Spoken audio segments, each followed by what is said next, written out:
Everyone, I'm Diya Suhas, and in NEET 2022, I got an All India rank of 2,854 with a score of 660 and a score in physics of 170 on 180. Although I had joined a regular coaching institute, I still had a lot of areas where I needed more clarity, especially in physics. So I enrolled in Mystudycart for physics.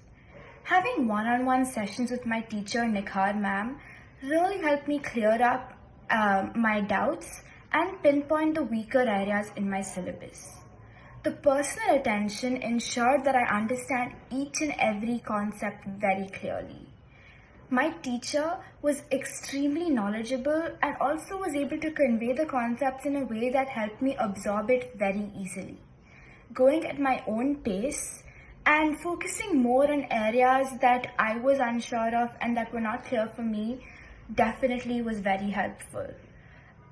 The entire Mystudycart team was incredibly dedicated and committed, and that helped me get my 660 in NEET 2022 and ensure my very best performance.